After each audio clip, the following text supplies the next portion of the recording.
이 희년이라는 이 개념이 얼마나 또 중요하냐면은 우리가 얘기하는 복음, 이 복음의 가장 중요한 의미는 뭐냐면은 희년이에요. 예. 제가 희년의 개념이 회복이다 그랬잖아요. 이 복음이라는 것은 곧 뭐냐면은 회복이에요. 그 얘기는 뭐냐면은 예수님께서 자기의 십자가의 죽음을 통해서 우리를 핏값으로 우리를 사셨어요. 그리고 원래의 상태로 돌려주는 거예요. 그러니까 원래 상태로 돌려주는데 우리가 보통 얘기하는 건 속량 이렇게 얘기하잖아요. 속량이라는 말이 뭐냐면 돈 주고 샀다 그런 얘기거든요. 돈 주고 사서 원래대로 회복시켜준다 이런 이제 얘기를 하는 것이죠. 따라서 이 회복 중에서 가장 중요한 회복은 뭐냐면은 신분의 회복이에요. 신분의 회복. 우리가 팔려갔을 때는 뭘로 팔려갑니까? 종으로 팔려가잖아요.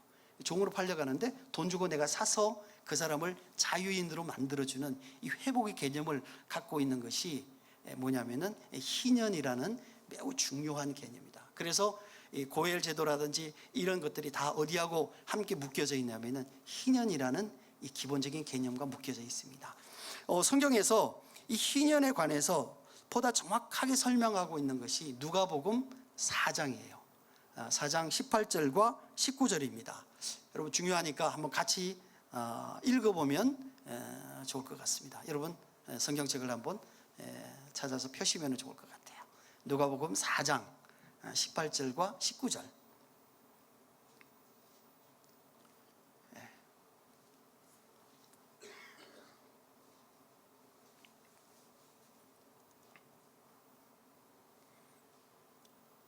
자, 같이 한번 찾으셨으면은 같이 한번 읽어볼까요? 자, 시작.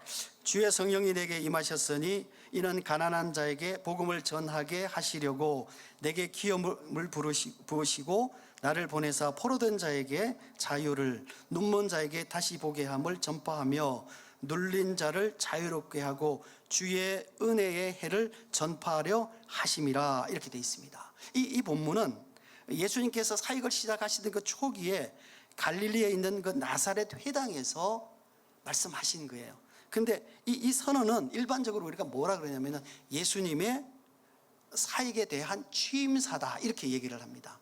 그러니까 여러분 취임사라는 의미는 뭐냐면은 내가 무슨 일을 하겠다 이런 거잖아요. 그죠? 그런 것처럼 예수님께서 이 땅에 오셔서 내가 하려고 하는 일은 바로 이 일이다 하는 거예요. 이게 누가복음 4장 18절과 19절에 나와 있습니다.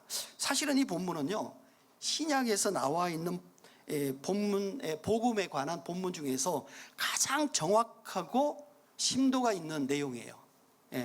근데 여러분 혹시 이 본문을 통해서 복음을 들어보신 적이 있으십니까?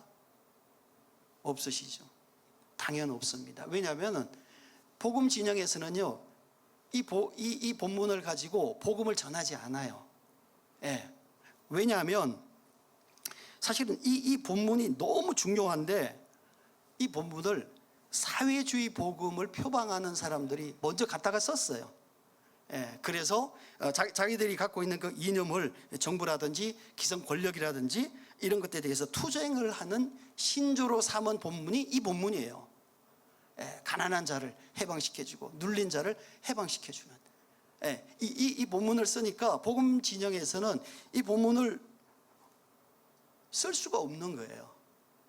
왜냐하면 이 본문을 갖고 있는 그렇게 먼저 선정을 해버렸으니까 이 오해가 생기니까 사실은 개인적으로 참 이게 안타까운 일입니다.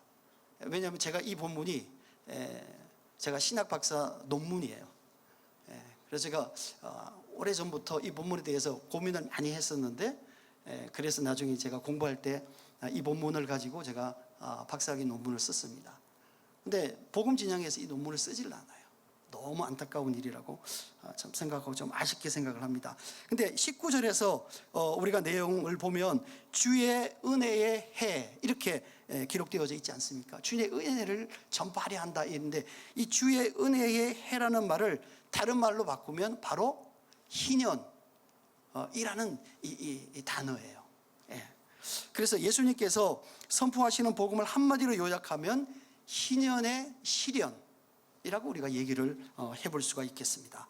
따라서 희년의 정신은 앞에서 언급한 것처럼 회복이에요.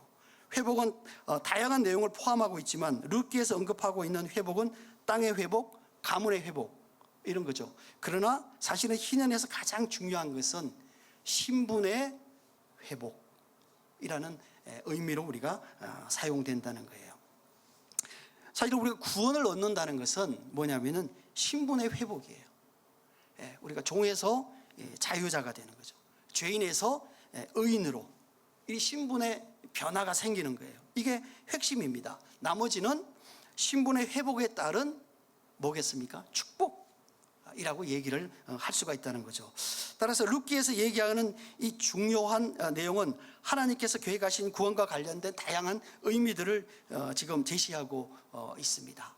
혹시 다음에 저희가 이 본문을 가지고 한번 또 여러분과 말씀을 나눌 때 조금 더 자세한 내용을 얘기를 해보도록 하겠습니다. 자, 그럼